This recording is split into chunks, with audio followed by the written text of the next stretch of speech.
Olá, primeiramente eu gostaria de agradecer aos organizadores pelo convite para participar da Jornada Brasileira de Patologia Laboratorial e parabenizá-los por esse evento. Meu nome é Perla Vicari e eu vou falar sobre o metabolismo do ferro e o diagnóstico laboratorial da anemia ferropriva. E o que é o ferro? O ferro é o elemento mais abundante na crosta terrestre, é o quarto elemento mais frequente. E quando nós avaliamos a Terra como um todo, ele é o mais frequente, correspondendo a 35% dos elementos encontrados, seguido pelo oxigênio.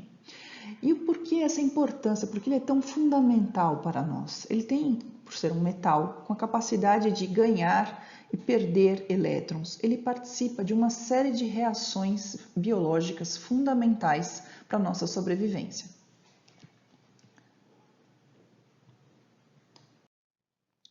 Com a oxigenação da atmosfera, cerca de 2 bilhões de anos atrás, o ferro tornou-se insolúvel, ou seja, o ferro ferroso, que é a sua forma solúvel, foi oxidado a ferro férrico, que é a sua forma insolúvel.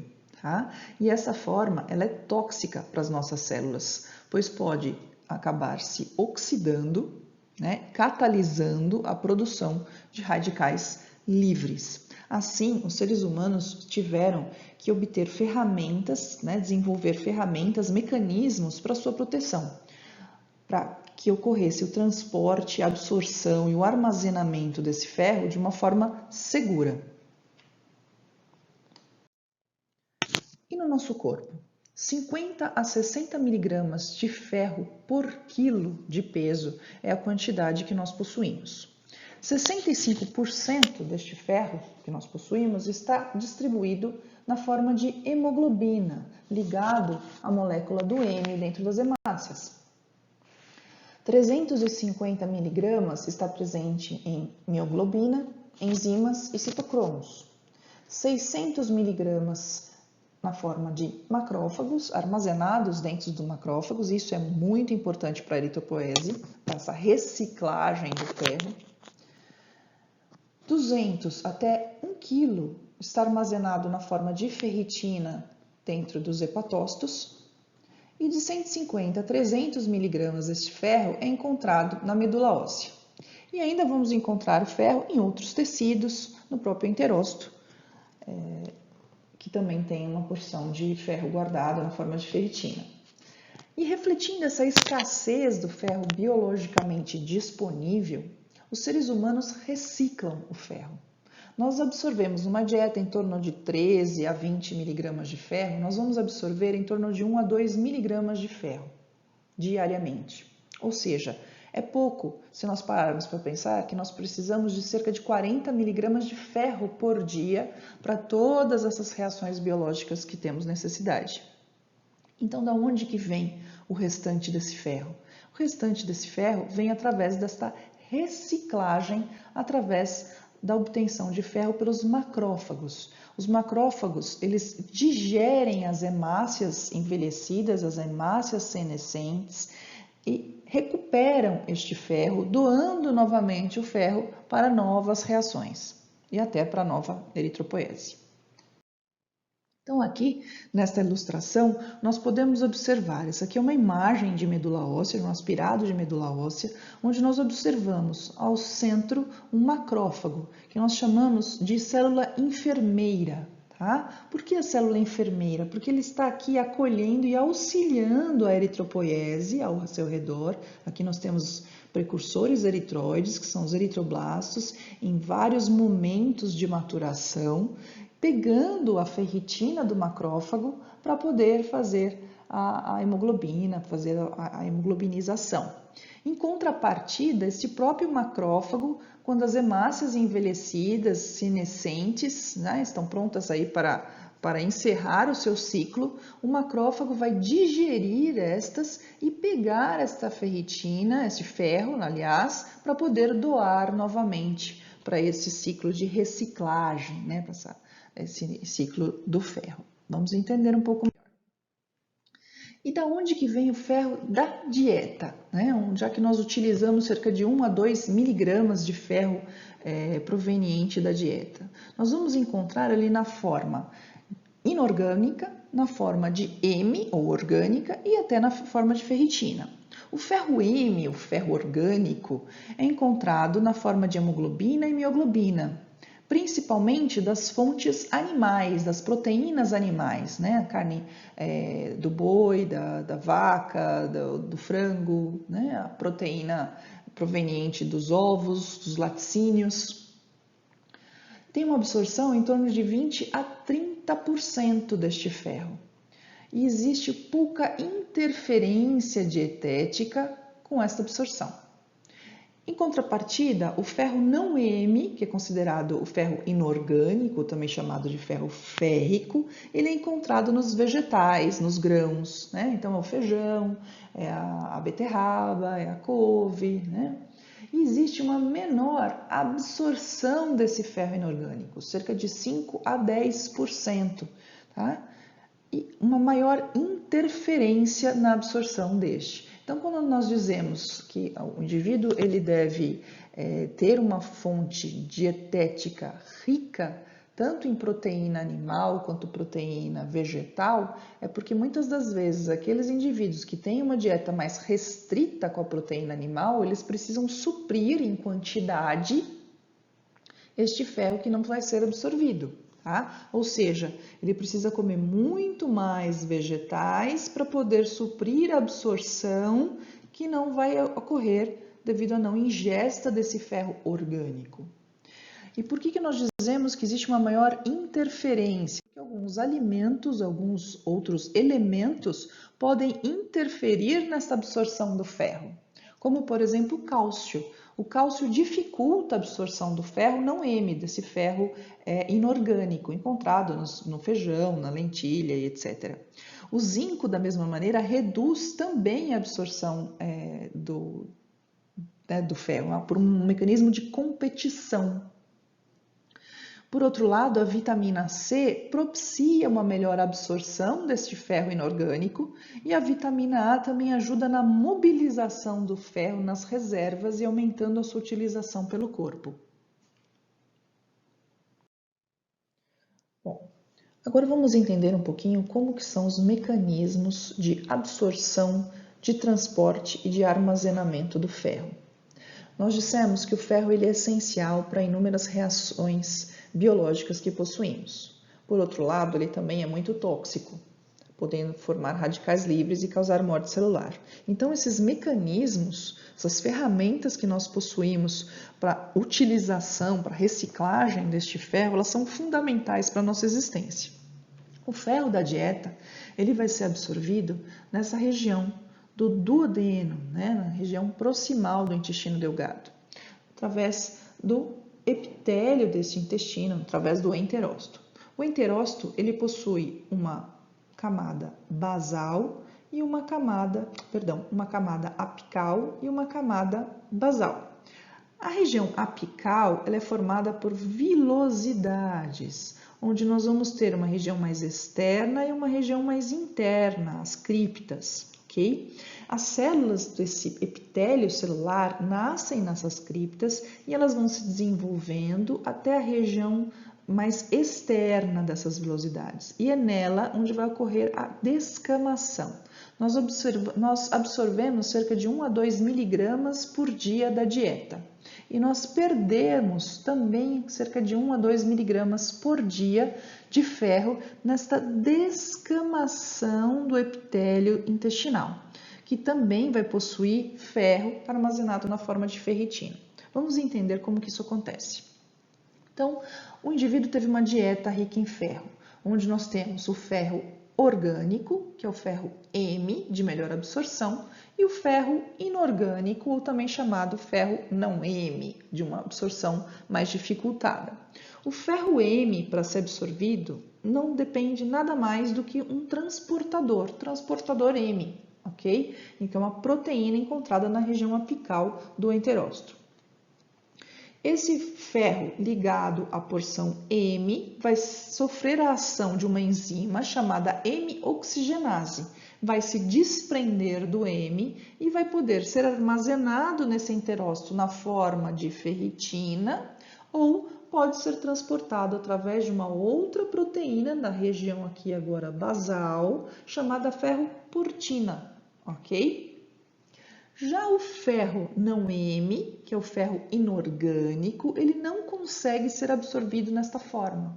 Ele vai precisar sofrer a ação de uma enzima chamada citocromo B duodenal e ser transformado no ferro férrico para ferro ferroso, ok? Já nesta forma de ferro ferroso, ele consegue ser transportado através de uma outra proteína, que é um transportador de metal divalente, para dentro desse enterócito. Esse transportador de metal divalente, ele não é exclusivo do ferro e ele também é utilizado na absorção de cromo, de cobre, de zinco, ok? Já dentro do enterócito, este ferro pode novamente ser armazenado na forma de ferritina. Ferritina essa que pode ser perdida quando ocorrer a descamação do epitélio intestinal, tá? Ou ele pode ser transportado para o plasma através da ferroportina. Mas agora no plasma ele não consegue ser transportado na sua forma ferrosa. E aí ele novamente precisa sofrer uma reação, agora através da efastina, que vai transformar o ferro ferroso em ferro férrico. O ferro férrico agora está pronto para ser transportado por uma proteína transportadora chamada de transferrina. A transferrina consegue levar até 2 ferros na forma inorgânica, né? O ferro férrico. E essa transferrina, então, poderá transportar para os tecidos, para o fígado, para a medula óssea, ok? Ainda na região basal deste enterócito, nós temos uma outra proteína chamada de HFE.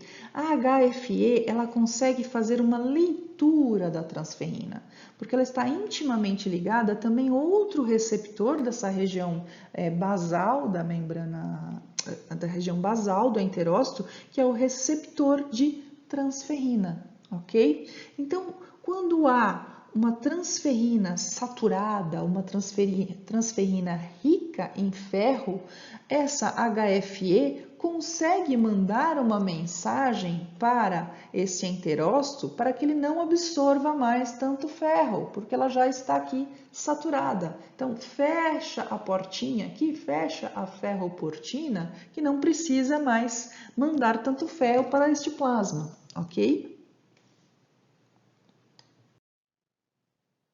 Ok, então vamos entender agora como que é esse transporte do ferro.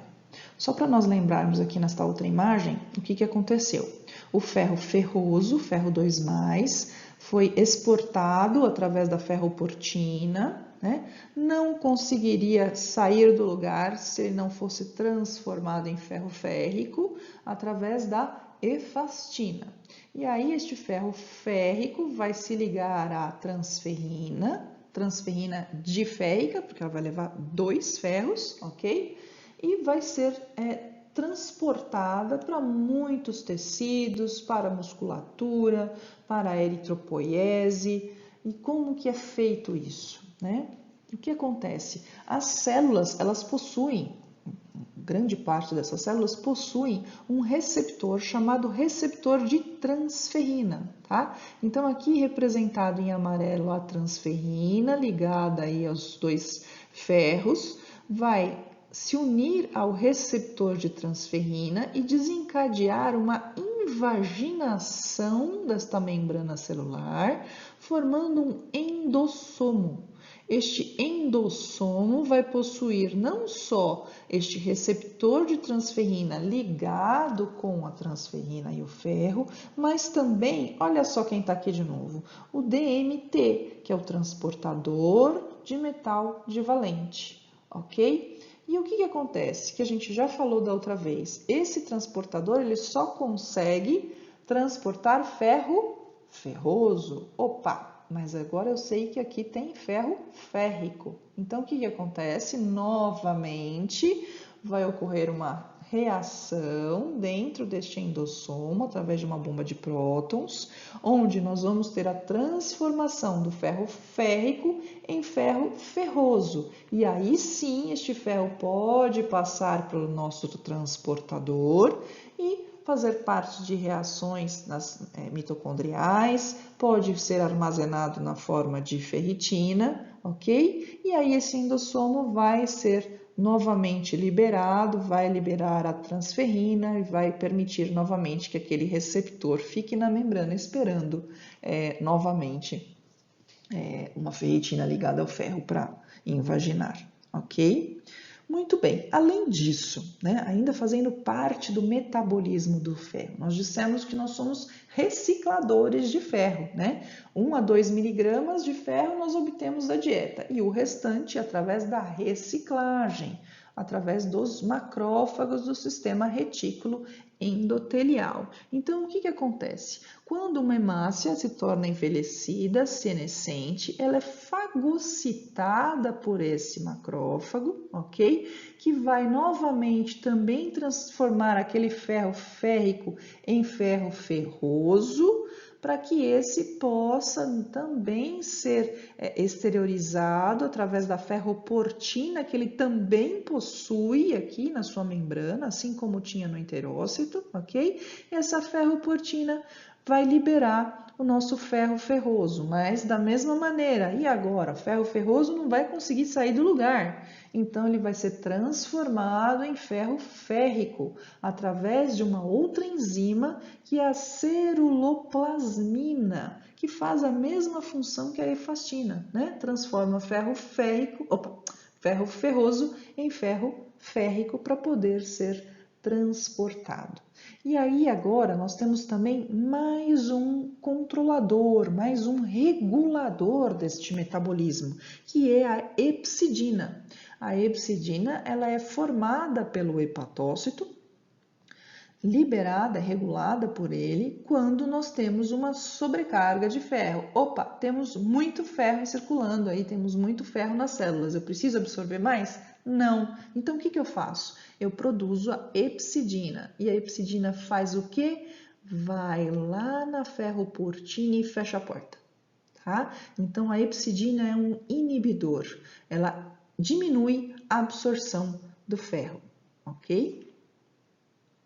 Da mesma maneira, a hepcidina também vai diminuir aqui, ó, a liberação do ferro pelo macrófago, tá? Porque o macrófago tem a ferroportina. Muito bem. Então, a regulação da homeostase do ferro, nós vimos que ela tem vários agentes, tá? Como o metal transportador divalente, a ferroportina, a hepcidina, tá? E além disso, que eu não havia falado, mas vou falar agora, nós temos as proteínas reguladoras do ferro, que também coordenam esta expressão da transferrina, da ferritina e dos receptores de transferrina, ou seja, quando nós temos muito ferro, são essas proteínas todas que regulam a absorção e a liberação deste ferro para as células. E se o ferro estiver baixo? E se nós tivermos uma deficiência de ferro? O que fazer? Então, nós sabemos que a prevalência de anemia, né, de deficiência de ferro no Brasil, ela é muito heterogênea. Tá? Ela é em torno de 5 a 60% de deficiência. E tudo isso depende da região geográfica que nós estamos avaliando, dos fatores socioeconômicos daquela região, está relacionado com distribuição de renda. Tá? E segundo os dados do Ministério da Saúde e de alguns trabalhos nacionais, nós temos que a região sul, que é considerada a região mais rica do nosso país, uma incidência em torno de 40% de anemia por falta de ferro em crianças, 20% em mulheres e 5% em homens. Em contrapartida, se nós analisamos essa incidência no Nordeste, que é considerado uma região de uma população de poder aquisitivo menor, de problemas socioeconômicos maiores, nós temos um índice de torno de 60% em crianças, mulheres 40% e 20% em homens, é muito maior, né? Outro trabalho interessante realizado pelo Dr. Rodolfo Cansado, da Santa Casa, é que indivíduos foram analisados doadores de sangue, tá? Cerca de 300 doadores de sangue, e eles obtiveram uma incidência de deficiência de ferro em torno de 1,8 a 11%, indivíduos que doam sangue, que são pessoas teoricamente sadias, tá? Então é muito heterogênea a deficiência de ferro no Brasil.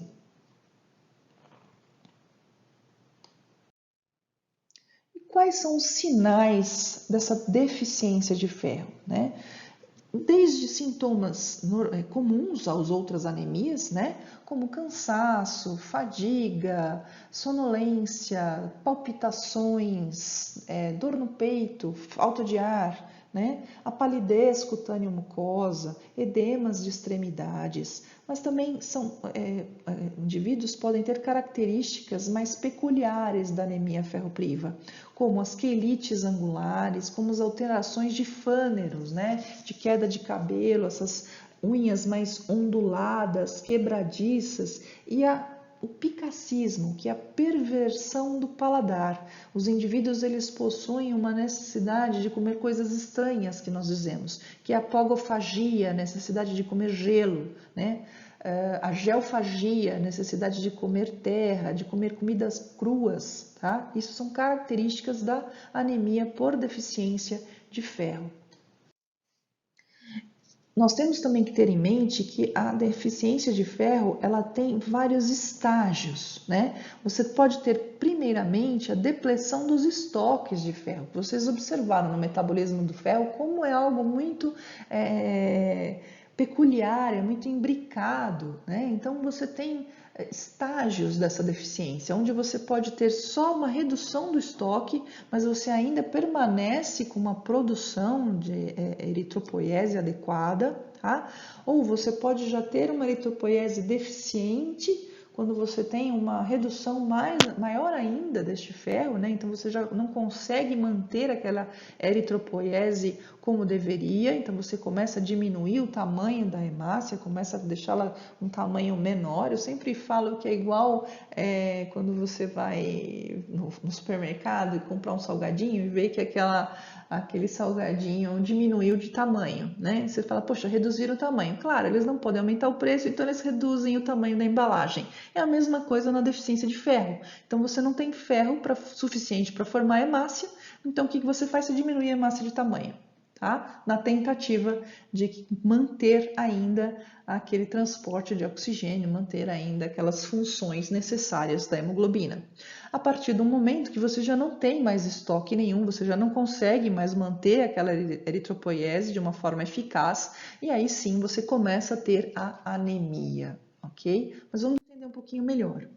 Quando nós avaliamos o diagnóstico laboratorial da deficiência de ferro, nós utilizamos os mesmos parâmetros que a gente utilizou para o metabolismo, tá? Nós podemos dividir em compartimentos. Um compartimento funcional, que está relacionado com a produção do glóbulo vermelho, né? Com a disponibilidade de ferro para a produção do glóbulo vermelho. Tá? E nesse compartimento, quais são os itens que nós podemos avaliar, né? Nós podemos avaliar o hemograma, onde os indivíduos vão ter uma anemia com microcitose, lembra do saquinho de salgadinho, e hipocromia, tá certo?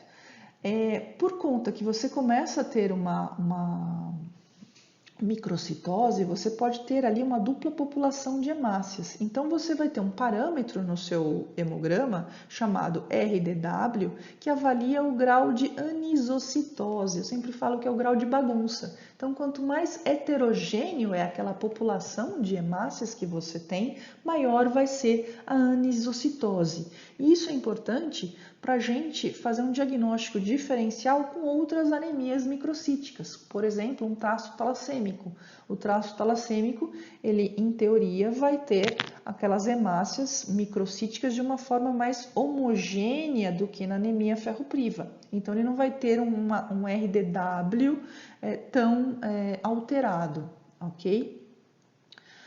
Os reticulócitos são outros parâmetros que avaliam esse compartimento funcional. Normalmente, os indivíduos que têm uma anemia ferropriva possuem reticulócitos normais ou reduzidos, ok? Outro parâmetro interessante é a zincoprotoporfirina eritrocitária. Durante a biossíntese do M, lembrem que o M é uma porfirina ligada ao átomo de ferro, ok? Então, quando você tem uma redução na disponibilidade do ferro, vai resultar num excesso de protoporfirina livre dentro daquela célula, que pode se ligar ao zinco. O zinco substitui o ferro nesse anel de protoporfirina, só que ele permanece no eritrócito, ele não consegue sair e ele pode ser dosado. Tá? Entretanto, esse é um teste que não é de fácil acesso na nossa prática clínica. Apesar de simples, não são todos os laboratórios que fazem, você não tem uma automação para isso, então não é algo que a gente consiga fazer nós médicos de uma forma mais rápida e fácil, ok? Outro parâmetro interessante é o ferro, tá? O ferro sérico, ele pode ser dosado, só que nós temos que lembrar que este ferro, ele está sujeito a interferentes, tanto interferentes técnicos, como contaminação de ferro na amostra, como lembrar que o ferro ele possui variações fisiológicas, tá? O ferro circulante ele obedece o ciclo circadiano. Então, nós vamos ter níveis de ferro muito mais elevados, né? Concentrações mais elevadas de ferro entre 7 e 10 horas da manhã, enquanto que você vai ter valores menores de ferro em torno das 21 horas. Outro parâmetro que a gente pode avaliar é o receptor solúvel da transferrina, que é um bom indicador, tá? E ele é regulado pelo quê? Pela quantidade de ferro tecidual. Nós não falamos que ele regula a entrada ou a saída do ferro para dentro das células? Então, quando nós temos um ferro numa quantidade baixa, você vai elevar a presença desses receptores, ou seja, você vai permitir com que você tenha mais receptores para captar este ferro, tá? Outro parâmetro que a gente pode utilizar são os índices reticulocitários, tá? E a porcentagem de hemácias hipocrômicas, desculpem, tá? Mas também são limitados a alguns sistemas automatizados e não é todo laboratório que vai possuir esses índices, ok? Então, aqui nesta imagem, nós podemos observar um esfregaço de sangue periférico, tá? Onde nós temos aqui hemácias normocrômicas e normocíticas e um esfregaço onde nós temos um grau de anisocitose com hemácias microcíticas, hipocrômicas e muitas das vezes ainda na anemia ferropriva, na deficiência de ferro, nós podemos ter a presença de alguns ovalócitos, eliptócitos e até hemácias em forma de lápis. E o compartimento de transporte, né? Quem faz o transporte do ferro? É a transferrina, tá? Então, nós podemos avaliar aqui esse compartimento através da dosagem desta proteína, né? Que será quantificada normalmente por ensaios imunológicos. Outro mecanismo que a gente pode lançar mão é a capacidade total de ligação do ferro à transferrina, que nós chamamos de TIBC. É mais comumente solicitada até, né, pelos médicos e é uma medida indireta da transferrina, ou seja, na deficiência do ferro há uma maior síntese de transferrina, cuja capacidade de ligação estará aumentada. E outro parâmetro é o índice de saturação da transferrina, né? Que é um cálculo que pode ser obtido e estará reduzido na presença da ferropenia, aumentando também na sobrecarga do ferro. Tá? É um parâmetro, inclusive, que é bastante utilizado quando a gente quer avaliar a sobrecarga de ferro, até mais do que na deficiência. E o compartimento de estoque? Como é que a gente estoca ferro? É através da ferritina. Tá? Ferritina o quê? Tecidual. Então, nós podemos avaliar o ferro medular. Tá? O ferro medular é um parâmetro interessante para que a gente utilize, considerando que é o exame mais preciso para o diagnóstico da deficiência de ferro. Porém, é um método invasivo, doloroso e não está isento de intercorrências. Então, obviamente, não vai ser solicitado para fazer um diagnóstico de anemia ferropriva de uma maneira geral. Tá? Então, aqui nós observamos uma coloração do azul da Prússia, ou coloração de Peirce, um ferro medular, onde nós vamos ter os grânulos, né, de ferro, né, de ferro medular, corados de uma forma mais azulada. Tá? E ele pode ser encontrado tanto no interstício, quanto no eritroblasto, quanto em macrófagos. Tá? Outro parâmetro que pode ser utilizada é a ferritina sérica, que apesar de grandes quantidades de ferritina estejam dentro do hepatócito e da região esplênica, do baço, existe uma quantidade de ferritina circulante, que pode ser mensurada. Porém, por ser uma proteína de fase aguda, pode sofrer interferência com outras doenças, tá? Então, a gente tem sempre que fazer uma leitura da ferritina sempre com este pensamento, né? Lógico, se ela vir baixa, se ela vir baixa, fala a favor de anemia ferropriva, sem dúvida nenhuma. Agora, se ela vir normal e há uma forte suspeição de anemia ferropriva, a gente tem que lançar mão aí de outros critérios para poder fazer o diagnóstico. Aqui nós temos uma tabela que foi extraída de um trabalho da doutora Lena Grotto, que foi publicado na Revista Brasileira de Hematologia e Hemoterapia. Não é um trabalho recente, mas ele faz um apanhado de todos os exames, correlacionando o compartimento que cada exame avalia, suas vantagens e suas limitações. Então, esse é um trabalho que vale a pena ser lido, tá?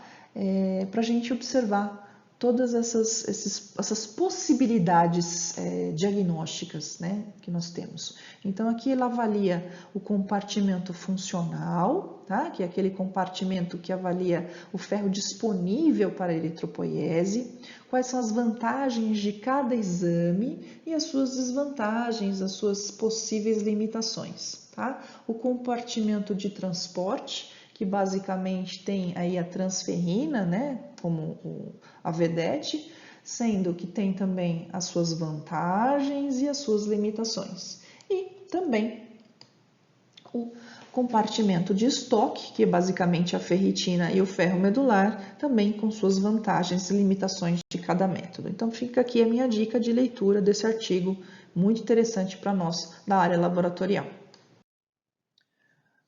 Muito bem.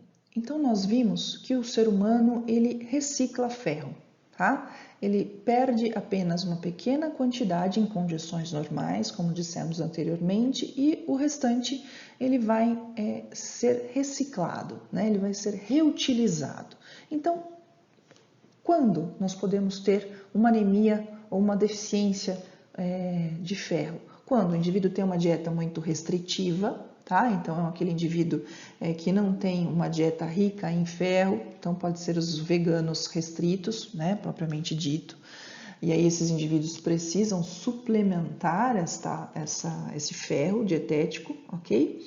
Ou o indivíduo pode, de alguma forma, estar perdendo o ferro, estar sangrando, além do habitual. Então, nas mulheres, isso é relativamente comum por conta da menstruação, tá? Então, se ela não tiver uma menstruação regulada, se ela tiver uma miomatose, um distúrbio hormonal, né? Ela pode sangrar demais, além do que ela está recuperando na sua dieta e acabar desenvolvendo uma deficiência de ferro e posteriormente uma anemia ferropriva. Ou o indivíduo pode ter algum problema, né, um sangramento gastrointestinal, que são os mais frequentes, levando aí a um quadro de anemia ferropriva a longo prazo, tá?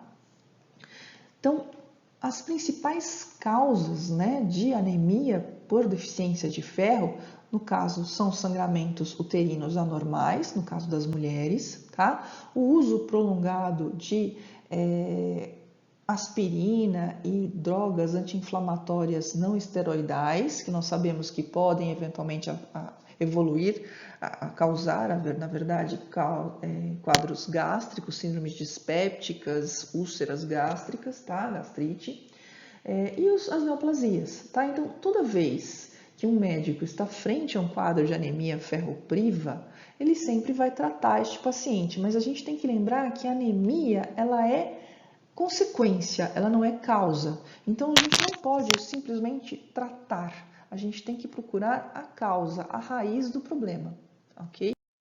E por fim, algumas recomendações que frisam que a gente não se contente em só tratar uma anemia ferropriva ou só diagnosticar uma deficiência de ferro, tá? Nós precisamos ir atrás da causa. Lembrar que a anemia é consequência, não é a causa, ok? Então, toda pessoa com níveis baixos de ferritina deve se procurar a causa dessa anemia, tá? Mulheres gestantes sempre devem ser investigadas para deficiência de ferro, para anemia por deficiência de ferro, porque o bebezinho vai consumir mais ferro durante o seu desenvolvimento dessa mãe, tá? E aí, se essa mãe já não tem um estoque de ferro pronunciado, ela pode evoluir com anemia por conta dessa perda para o neném. Perda não, né? Dessa doação de ferro para o bebê, ok? Mulheres no período pós-menopausa com anemia por deficiência de ferro sempre devem ser investigadas para neoplasias, para perdas gastrointestinais, que são as causas mais comuns depois das perdas uterinas, ok? E sempre, na presença de deficiência de ferro, tá? De anemia por deficiência de ferro, indivíduos adultos devem ser investigados para doenças celíacas, ok? Que podem também ser causas da deficiência de ferro.